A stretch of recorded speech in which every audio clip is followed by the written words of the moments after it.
அனைவருக்கும் என் அன்பின் வணக்கம். செந்தமிழே உயிரே நறுந்தேனே செயலினை மூச்சினை உனக்களித்தேனே நைந்தாய் எனில் நைந்து போகும் என் வாழ்வு நன்னிலை உனக்கெனில் எனக்கும் தானே. அன்னை தமிழை வணங்கி நம் தமிழால் இணைவோம் உலகத்தமிழ் பேரியக்கத்தின் தொடர் நிகழ்வுகளில் மார்கழி திருவிழா 11ஆம் நாள் நிகழ்விற்கு உங்கள் அனைவரையும் வருக வருக என வரவேற்று மகிழ்கிறோம்.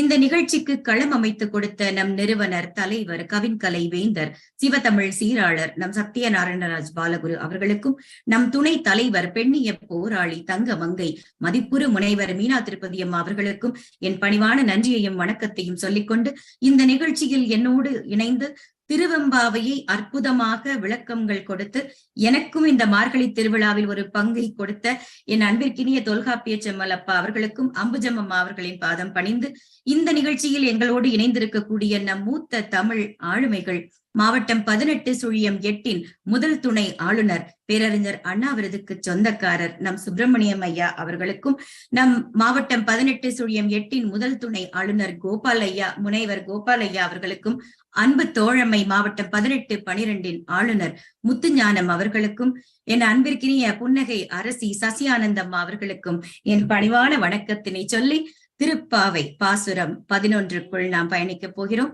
இந்த நிகழ்ச்சியை நேரலையில் கண்டு கொண்டிருக்கும், இனியும் காண காத்திருக்கும் அத்துணை தமிழ் நெஞ்சங்களுக்கும் ஆண்டாளின் வரவேற்பு. பாசுரம் 11. கற்று கரவை கணங்கள் பல கரந்து செற்றார் திரளழிய சென்று செருகச் செய்யும்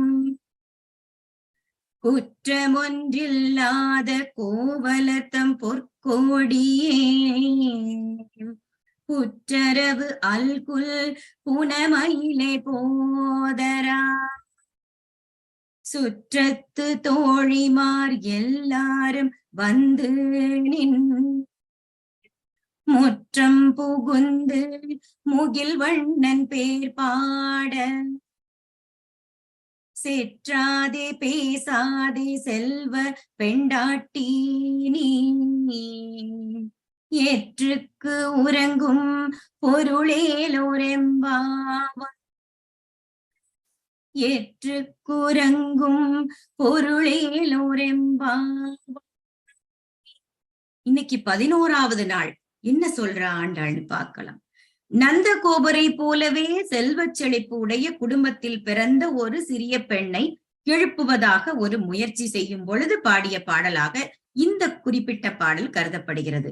நந்தகோபரை போன்றே செல்வச் செழிப்பு உள்ள ஒரு சீமாட்டியை எழுப்ப போகிறார்கள், ஒரு சிறுமியை.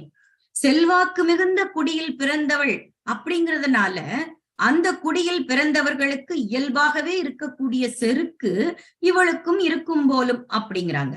அதனால்தான் மத்த எல்லா பிள்ளைகளும் கண்ணனை காண்பதற்காக ரொம்ப ஆவலோடு காத்துட்டு இருக்கும் போது இவ மட்டும் நான் ஏன் கண்ணனை வந்து பார்க்கணும், வேணும்னா அவனை வந்து என்ன பார்க்க சொல்லு, கண்ணன் என்னிடத்திற்கு வரட்டுமே, நான் ஏன் அவனை வந்து பார்க்க வேண்டும் அப்படிங்கிற ஒரு எண்ணத்துல மூழ்கி கிடக்கிறாள் போலும் அப்படின்னு சொல்றாங்க. எல்லா பெண்களும் இவளது நிலைமையை யோசிச்சுதான் செல்வச் சீமாட்டி அப்படின்னு சொல்லி இந்த பாடல்ல குறிப்பிடுகிறாள். கன்றுகளை உடைய பசுக்கூட்டங்களை உடைய இடையர் குலத்தில் வந்தவர் யாரு, யார பத்தி பேசுறாங்கன்னு பார்க்கலாம். பகைவர்களின் வலிமை அழியும்படி அவர்களையெல்லாம் போரில் வெல்லக்கூடிய திறமை கொண்டவர், குற்றங்கள் ஏதும் இல்லாதவர், தூய மனத்தினர் ஆகிய இவ்வளவும் இருக்கக்கூடிய தலைவனின் மகளே அந்த பெண்ணை பார்த்து சொல்றாங்களாம். ஏன்னா அவ செல்வ சீமாட்டி, அவளுடைய தகப்பன எப்பேற்பட்டவன் அப்படிங்கிற பொருள் சொல்றாங்க. பொற்கொடி போன்ற அழகிய தோற்றம் உடையவளே. நம்ம சொல்லுவோம்ல, ஏதாவது பிள்ளைங்களை திட்டுறதுனாலும் வரிசையா அந்த பாடல்கள்ல பார்த்துட்டே வரும். ஏதாவது அவளை பத்தி சிறப்பா சொல்லி, அதாவது நீ செவிடா ஊமையா அதெல்லாம் கேட்டுட்டு அப்புறம் இப்படிப்பட்டவளே அப்படிப்பட்டவளேன்னு சொல்லி அவளை பாராட்டியும் எழுப்புற மாதிரி பார்த்துட்டு வரோம் தொடர்ந்து. புற்றில் வாழக்கூடிய பாம்பின் புடைத்து நிற்கக்கூடிய படத்தை கொண்ட மார்பகங்கள். இப்ப நான் அபிராமி அந்தாதில அம்மனை பற்றி குறிப்பிடும் பொழுது அவளுடைய தனங்களை பற்றியும் இப்படி நிறைய சொல்லியிருப்பாங்க. காட்டில் திரியக்கூடிய அழகிய மயிலின் சாயலை ஒத்தவளே, செல்வம் மிகுந்த குடியில் பிறந்த சீமாட்டியே பெண்ணே. அதான் அந்த செல்வ பெண்டாட்டினா அந்த செல்வம் மிகுந்த குலத்தில் பிறந்த பெண்ணே. உன்னுடைய சொந்தக்காரர் யாரு, உன்னுடைய உறவினராகிய தோழிகள் எல்லோரும் உன் வீட்டு வாசல்ல முற்றத்தில் நின்று காத்து கொண்டிருக்கிறார்கள். யாருக்காக?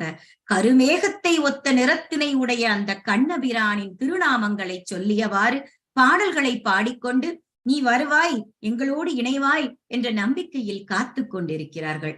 ஆனால் நீயோ என்ன செய்து கொண்டிருக்கிறாய்?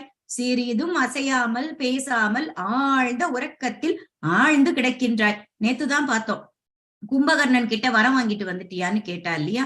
அது போல சொல்றா, கொஞ்சமாவது அசைவு இருக்காமா? ஏதாவது நான் சொல்ற, ஏதாவது ஒரு ஜாடையாவது காட்டுறாளான்னு பாரு. அது சொல்லுவாங்க, உறக்கத்தில் இருப்பவர்களை எழுப்பி விடலாம், உறங்குவது போல் நடிப்பவர்களை எழுப்ப முடியாதுன்னு சொல்லுவாங்க. அது மாதிரி ஆழ்ந்த உறக்கத்தில் கிடக்கிறாயே, சிறிதும் அசைவில்லாமல் பேசாமல் கிடக்கிறாய். இப்படி உறக்கத்தில் இருப்பதன் மூலம் எங்களுக்கு நீ ஏதாவது சொல்ல நினைக்கிறியா? என்ன உணர்த்த நினைக்கிறாய் என்றே எங்களுக்கு புரியவில்லை அம்மா அப்படின்னு இந்த பிள்ளைகள் எல்லாம் சொல்றாங்க. தோழி எழும்பி வராததும் இதுதான் இந்த பாசுரத்தின் ஒரு உரை அப்படின்னு சொல்லி, இந்த திருப்பாவை பாசுரம் 11 என்னோடு இணைந்து என் வாய்மொழி கேட்ட உங்கள் அனைவருக்கும் கண்ணனின் திருவருளும் ஆண்டாளின் பெருவருளும் கிடைக்கட்டும் என்று சொல்லி, நாளை திருப்பாவை 12